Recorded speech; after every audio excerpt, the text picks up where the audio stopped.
Good morning everyone. तो आज हम स्टार्ट करने जा रहे हैं chapter number 8 white and white book का, text book of biochemistry. Chapter का नाम है मोनोसेक्राइड्स। ये कार्बोहाइड्रेट्स का पहला चैप्टर है। मोनोसेक्राइड्स बेसिकली स्मॉल यूनिट्स होते हैं कार्बोहाइड्रेट के। कार्बोहाइड्रेट प्रोटीन्स, न्यूक्लिक एसिड्स और लिपिड्स ये सारे पॉलीमर्स हैं, मैक्रोमोलिक्यूल्स हैं जो कि स्मॉल स्मॉल मोनोमर से बने हुए होते हैं। हर एक पॉलीमर के मोनोमर का एक स्पेसिफिक नाम है। जैसे कार्बोहाइड्रेट्स के जो मोनोमर्स होते हैं उन्हें हम कहते हैं मोनोसेक्राइड्स। ऐसे ही प्रोटीन के मोनोमर्स को अमाइनो एसिड्स, लिपिड्स के मोनोमर को फैटी एसिड्स और न्यूक्लिक एसिड्स के मोनोमर को न्यूक्लियोटाइड्स कहते हैं। तो आज के वीडियो में हम पढ़ेंगे कि मोनोसेक्राइड्स क्या होते हैं और इनके फंक्शन क्या होते हैं। तो बेसिकली मोनोसेक्राइड्स दो तरह के होते हैं। ये ऐसी यूनिट्स है कार्बोहाइड्रेट की यानी कि शुगर की, जिसको क्या फर्दर ब्रेक नहीं कर सकते। और ये स्मॉलेस्ट यूनिट्स हैं। दो टाइप्स में डिवाइडेड है, एल्डोजेस एंड कीटोजेस। एल्डोजेस वो मोनोसेक्राइड्स होते हैं जिनमें एल्डिहाइड ग्रुप होता है। तो इनका जो फर्स्ट कार्बन होता है उस वो CHO ग्रुप से बना हुआ होता है। इसे हम कभी कभी ऐसे भी लिखते हैं। और जो कीटोजेस होते हैं, क्योंकि एक कीटोन ग्रुप हमेशा सेकंड पोजीशन पे होता है, तो इसलिए इनकी सेकंड कार्बन पे C डबल बॉन्ड हो, कार्बोनिल ग्रुप। क्योंकि कार्बोनिल ग्रुप सेकंड पोजीशन पे है इसलिए हम इसे कीटोन ग्रुप कहते हैं। और मोनोसेक्राइड्स का जो जनरल फॉर्मूला है वो है CnH2nOn। मतलब अगर कार्बन के 6 एटम्स हैं तो हाइड्रोजन के 12 और ऑक्सीजन के 6 होंगे। सबसे पहले हम पढ़ेंगे कि कार्बोहाइड्रेट्स हैं क्या।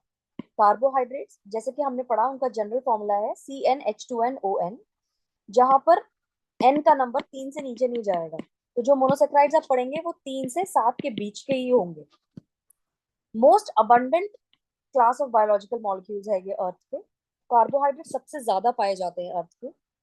और इन्हें बनाया जाता है फोटोसिंथेसिस प्रोसेस से, जिसमें कि 6 कार्बन मॉलिक्यूल्स 6 H2O मॉलिक्यूल्स के साथ कंबाइन करके सनलाइट की प्रेजेंस में एक कार्बोहाइड्रेट यूनिट बनाते हैं। और उसका एक बाय प्रोडक्ट भी होता है ऑक्सीजन। ये कार्बन डाइऑक्साइड हम एटमॉस्फेयर से फिक्स करते हैं और वाटर की प्रेजेंस में अलॉन्ग विद सनलाइट कार्बोहाइड्रेट बनाया जाता है। कार्बोहाइड्रेट का सबसे इंपॉर्टेंट रोल है कि हमारी डाइट में प्रेजेंट होता है, हमारी बॉडी में एनर्जी प्रोवाइड करता है। और इसका दूसरा इंपॉर्टेंट रोल है सेल सेल कम्युनिकेशन कराना, यानी कि एक सेल दूसरी सेल के साथ बातचीत करे, कम्युनिकेट करे, वो भी इनका एक रोल है। थर्ड रोल है स्ट्रक्चरल सपोर्ट, सेल वॉल बनाने में और कई ऐसे स्ट्रक्चर सेल के बनाने में कार्बोहाइड्रेट्स बहुत इंपॉर्टेंट है। कार्बोहाइड्रेट्स को हम क्लासिफाई कर सकते हैं on the basis of their length. तो जो मोनोसेक्राइड्स है, हमने आगे पढ़ा था कि मोनोसेक्राइड्स जो होते हैं, जो कि मोनोमर्स है कार्बोहाइड्रेट्स के, वो 3 से 7 कार्बन के बीच के होते हैं। जब दो मोनोसेक्राइड्स कंबाइन करते हैं तो उन्हें हम कहते हैं डाइसेक्राइड। तो दो शुगर मॉलिक्यूल्स जब कंबाइन होते हैं, ये एक मोनोसेक्राइड है, जब ये एक और मोनोसेक्राइड से कंबाइन होगा तो इसे हम कहेंगे डाइसेक्राइड। ट्राइसेक्राइड्स वो होते हैं जिसमें 3 मोनोसेक्राइड यूनिट्स कंबाइंड होते हैं। और ओलिगोसेक्राइड्स वो होते हैं जिसमें बहुत सारे कार्बोहाइड्रेट मोनोसेक्राइड के यूनिट्स कंबाइंड होते हैं। ऐसे करते करते जब ये चेन बहुत ज्यादा लंबी हो जाती है, जिसमें कि थाउजेंड्स ऑफ मोनोसेक्राइड्स हों, तो उन्हें हम कहते हैं पॉलीसेक्राइड। तो मोनोसेक्राइड्स की क्लासिफिकेशन में सबसे पहले हम देखते हैं कि 3 कार्बन वाले जो एल्डोजेस हैं इन्हें हम कहते हैं एल्डो ट्राइओजेस। 3 कार्बन वाले एल्डोजेस। टिपिकली जब आप एक 3 कार्बन का स्ट्रक्चर ड्रॉ करते हैं तो आपको सबसे पहला काम क्या करना है कि उसके कार्बन स्केलेटन बनानी है, 1 2 3। क्योंकि ये एक एल्डोज है तो इसका फर्स्ट कार्बन हमेशा CHO होगा और इसका लास्ट कार्बन CH2OH ग्रुप होगा। बचा सिर्फ मिडिल कार्बन, एक कार्बन, क्योंकि एक ट्रायोज है। अब इसके पास दो पॉसिबिलिटीज है, या तो OH लेफ्ट हैंड साइड पे और H राइट हैंड साइड पे होगा, या फिर अदर वे राउंड, OH यहाँ और H दूसरी साइड पे।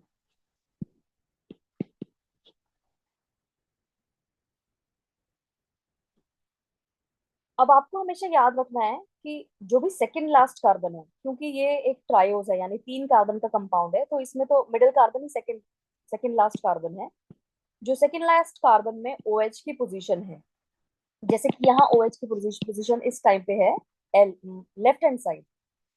तो जब OH लेफ्ट हैंड साइड पे होता है रेफरेंस कार्बन में, ये वाले कार्बन को हम रेफरेंस कार्बन कहते हैं, क्योंकि यही कार्बन बताता है कि जो हमारा मोनोसेकेराइड है वो डी मोनोसेकेराइड है या एल मोनोसेकेराइड है। डी और एल से हम समझते हैं, डी का मतलब होता है डेक्स्ट्रो रोटेटरी, डेक्स्ट्रो का मतलब है राइट हैंड साइड, और एल का मतलब है लीवो रोटेटरी, लीवो का मतलब है लेफ्ट हैंड साइड। तो रेफरेंस कार्बन में यानी कि सेकेंड लास्ट कार्बन में जब भी OH लेफ्ट हैंड साइड पे होगा तो इसको हम कहेंगे एल। तो ये वाला कंपाउंड है एल ग्लाइसरल्डिहाइड। और अगर ये OH राइट हैंड साइड पे होगा तो इसे हम कहेंगे डी ग्लाइसरल्डिहाइड। आप इसे आगे चेक भी कर सकते हैं, ये 4 कार्बन वाले एल्डोजेस हैं, इन्हें हम कहते हैं एल्डोटेट्रोजेस। एल्डोटेट्रोजेस में क्योंकि ये टेट्रोज है तो इसमें 4 कार्बन है, 1 2 3 4 कार्बन स्केलेटन। और क्योंकि ये एल्डोज है तो पहला कार्बन CHO है और लास्ट कार्बन CH2OH है। अब इसके पास दो मिडिल ग्रुप्स हैं, 2 कार्बन, जिनमें की पॉसिबिलिटी है कि OH यहाँ भी हो सकता है, ये OH इधर भी जा सकता है, OH राइट हैंड साइड पे भी रह सकता है, और सिमिलरली है यहाँ पर भी।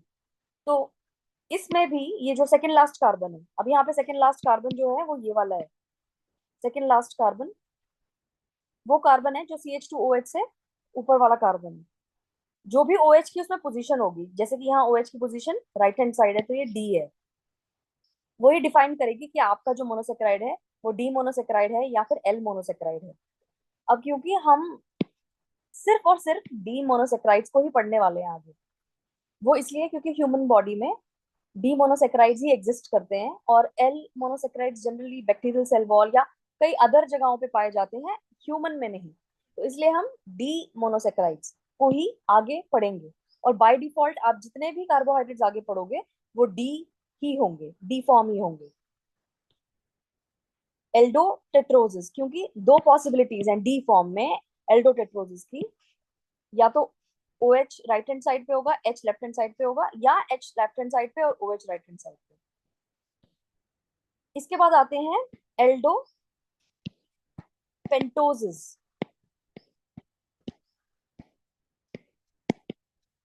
अच्छा, एक और फॉर्मूला है जिससे आप ये पता लगा सकते हैं कि जो एल्डोटेट्रोज हैं या एल्डोट्रायोज हैं या जो एल्डोपेंटोज हैं वो कितने नंबर में एग्जिस्ट करेंगे, और आपने कोई नंबर स्किप तो नहीं कर दिया।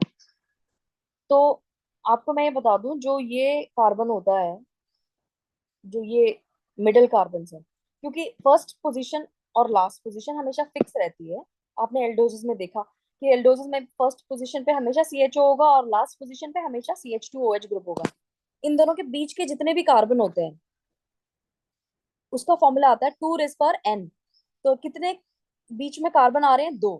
2 raised power 2 4। इसका मतलब 4 पॉसिबिलिटीज हैं, लेकिन क्योंकि ये 4 में 2 D ग्रुप होते हैं और 2 L ग्रुप होते हैं, तो इसलिए हम सिर्फ डी पर ही फोकस कर रहे हैं, तो इसलिए 2 पॉसिबिलिटी है। ऐसे ही हम नेक्स्ट अगर चेक करते हैं एल्डोपेंटोजेस में, तो जो एल्डोपेंटोजेस है, कोई भी जो पेंटोजेस है, क्योंकि पेंटोजेस में 5 कार्बन होते हैं, 1 2 3 4 और 5। फर्स्ट कार्बन, क्योंकि ये एल्डिहाइड ग्रुप है तो फर्स्ट कार्बन हमेशा CHO ग्रुप ही रहेगा, और लास्ट कार्बन हमेशा CH2OH ग्रुप ही रहेगा। अब बीच में रहे 3 कार्बन, तो इसका फॉर्मूला होगा 2 raised power 3, यानी कि 2 2 4 4 8, 8 पॉसिबिलिटीज, जिसमें से कि 4 D हैं और 4 L हैं।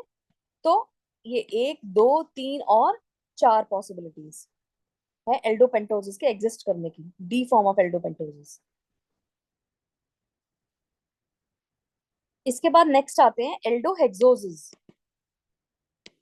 एल्डोपेंटोजिस और एल्डोहेक्सोजिस बहुत इंपॉर्टेंट है, क्योंकि राइबोस शुगर जो कि एक इंटरमीडिएट कंपाउंड है न्यूक्लिक्स न्यूक्लियोटाइड फॉर्मेशन के लिए, तो इसलिए बहुत इंपॉर्टेंट है, इसकी फॉर्मेशन भी इंपॉर्टेंट है।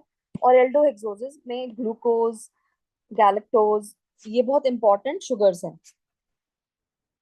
अब सिमिलरली जो एल्डोहेक्सोसेस होते हैं उनमें 2 4 16 पॉसिबिलिटीज होती हैं, जिसमें से कि 8 डी फॉर्म होती है। तो हमारे पास 8 तरह के डी मोनोसेकेराइड्स एल्डोहेक्सोसेस एग्जिस्ट करते हैं, जिनमें से कि ग्लूकोज भी एक है। और ग्लूकोज क्या है? Glucose is a aldohexose. Glucose, mannose, gulose, idose, galactose, talose, altrose, allose, ये सब आपस में एक दूसरे के आइसोमर्स हैं, क्योंकि इन सब में ही 6 कार्बन, 12 हाइड्रोजन और 6 ऑक्सीजन है। मैं आपको दिखाती हूँ कि आइसोमर कैसे हैं। अगर हम ग्लूकोज का स्ट्रक्चर देखते हैं ध्यान से, तो ग्लूकोज का स्ट्रक्चर कुछ ऐसा दिखता है। क्योंकि आप बहुत इजी तरीका है कोई भी स्ट्रक्चर ड्रॉ करने का, जैसे कि ये एल्डोहेक्सोज है, इतना तो आपको पता ही है। तो ये 6 कार्बन का कंपाउंड है, 1 2 3। आपको सबसे पहले कार्बन स्केलेटन बनानी है, 1 2 3 4 5 और 6। पहला कार्बन CHO ग्रुप, क्योंकि ये एल्डोज है, और लास्ट कार्बन CH2OH ग्रुप। इतना पोजीशन तो फिक्स्ड ही है किसी भी स्ट्रक्चर को याद करने के लिए। उसके बाद बीच के जो कार्बन है, आपको उनमें याद रखना है कि कहाँ OH आएगा और कहाँ H आएगा। इतना काम तो आपको करना ही पड़ेगा। अब जैसे ग्लूकोज का स्ट्रक्चर है, बहुत इजी है। ग्लूकोज के स्ट्रक्चर में पहला जो फर्स्ट कार्बन है आफ्टर CHO ग्रुप, वो OH है। और इस पूरे स्ट्रक्चर में सिर्फ एक ही हाइड्रोजन है राइट हैंड साइड पे, बाकी सारे OH ही है। तो इसलिए हाइड्रोजन का स्ट्रक्चर याद करना बहुत ही आसान है। और जब आपने एक बार यहाँ पे ये वाला राइट हैंड साइड का स्ट्रक्चर ड्रॉ कर लिया, तो लेफ्ट हैंड साइड अंडरस्टूड है, वो ऑपोजिट ही होगा। अगर यहाँ OH है तो यहाँ H ही होगा, यहाँ H है तो यहाँ OH ही होगा, क्योंकि हाइड्रेटेड है ना। तो एक जगह हाइड्रोजन और एक जगह OH होगा, ताकि H2O बने। तो ये है ग्लूकोज का स्ट्रक्चर। अब हम देखते हैं गैलेक्टोज का स्ट्रक्चर। गैलेक्टोज के स्ट्रक्चर में अगेन इतना तो आपको करना ही है कि 6 कार्बन आपने ड्रॉ किए, 2 3 4 5 6। पहला कार्बन CHO ग्रुप है और लास्ट कार्बन CH2OH ग्रुप है, बचे मिडल कार्बन। अब इस मिडिल कार्बन में जो गैलेक्टोज है, उसमें 2 H है बीच में, 2 H है बीच में, और बाकी OH है। अब अगर आप डी ग्लूकोज के स्ट्रक्चर को डी गैलेक्टोज के स्ट्रक्चर के साथ कंपेयर करते हैं, तो आपको सिर्फ एक ही डिफरेंस नजर आएगा। वो डिफरेंस है फोर्थ कार्बन का। बाकी पूरा का पूरा स्ट्रक्चर इनका सेम है, क्योंकि एक दूसरे के आइसोमर है। दूसरे टाइप के जो मोनोसेकेराइड्स होते हैं, जिन्हें हम कीटोसिस कहते हैं, सिमिलर तरह के कैटेगरीज उनमें भी हैं, वो भी होते हैं। कीटोसिस का स्ट्रक्चर जब हमें याद करना है, तो अगेन जब आप एक कीटो ट्रायोज को याद कर रहे हो, तो ये एक ट्रायोज है, तो कार्बन स्केलेटन में 3 कार्बन ही होंगे। पहला कार्बन CH2OH होगा, सेकंड कार्बन हमेशा C डबल बॉन्ड O होगा, और लास्ट कार्बन CH2OH होगा। अब इसमें क्योंकि लास्ट कार्बन थर्ड कार्बन ही है, तो इसलिए CH2OH। तो इसलिए जो कीटो ट्रायोज है, जिसका नाम डाइहाइड्रोक्सी एसीटोन है, उसमें कोई और पॉसिबिलिटी है ही नहीं, क्योंकि इनकी 1 2 3 पोजीशन फिक्स्ड है। नेक्स्ट आते हैं कीटो टेट्रोसिस। कीटो टेट्रोसिस, क्योंकि एक टेट्रोज है, तो इसमें 4 कार्बन होंगे, 1 2 3 4। पहला कार्बन CH2OH ग्रुप ही होगा हमेशा। ऐसा इसलिए क्योंकि जो कीटोन ग्रुप है, वो कभी भी फर्स्ट पोजीशन पे नहीं होगा। अगर ये C डबल बॉन्ड O जो है, इसे हम कहते हैं कार्बोनिल ग्रुप।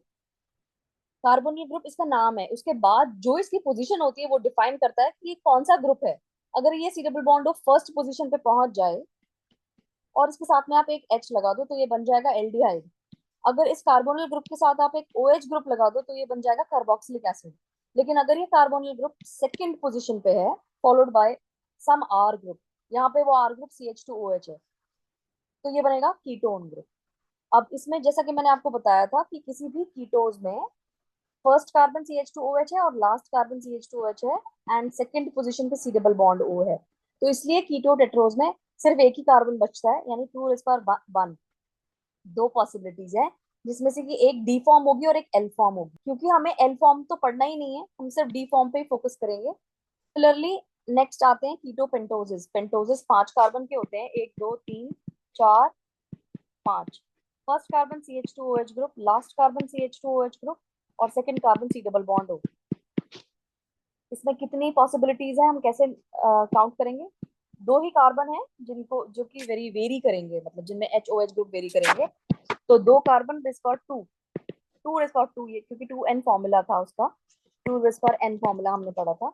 और 2 कार्बन है यहाँ पे, तो 2 4 4 में से 2 डी हैं और 2 एल हैं, तो ये 2 डी, हम 2 डी के साथ आगे बढ़ेंगे। मतलब एक ओ एच ग्रुप यहाँ पे होगा, एच ग्रुप यहाँ पे।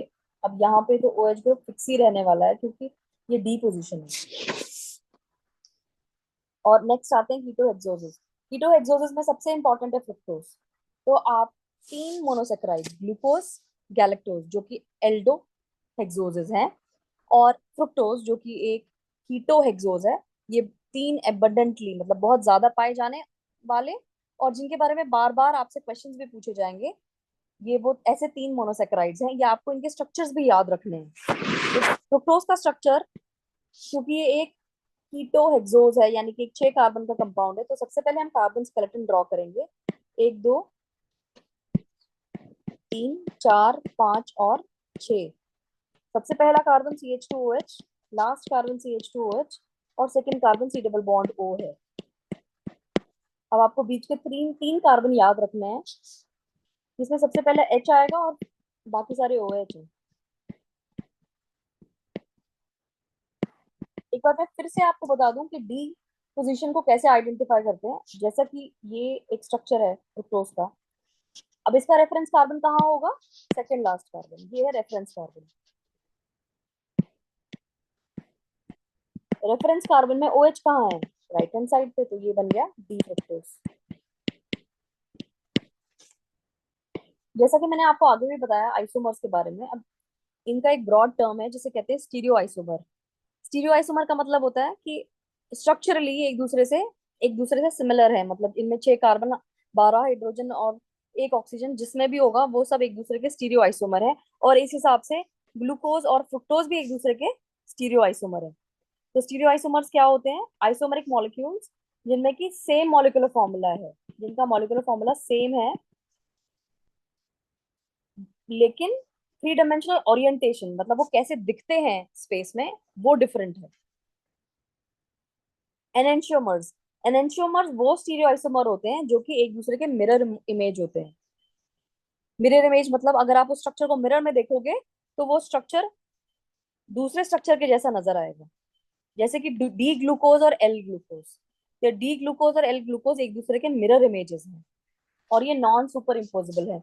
नॉन सुपर इम्पोजिबल का मतलब है जैसे आपका राइट हैंड और आपका लेफ्ट हैंड, इनको एक दूसरे के ऊपर रखेंगे तो ये एक जैसे नहीं होंगे। एपीमर्स वो शुगर्स होती हैं जो सिर्फ एक कार्बन में, ये तो मैंने आपको ड्रॉ करके दिखाया भी था कि फोर्थ कार्बन पे ही सिर्फ डिफर करते हैं। तो ग्लूकोज और गैलेक्टोज इनका एग्जाम्पल है एपीमर्स का। That's all for the video. आज के लिए इतना ही।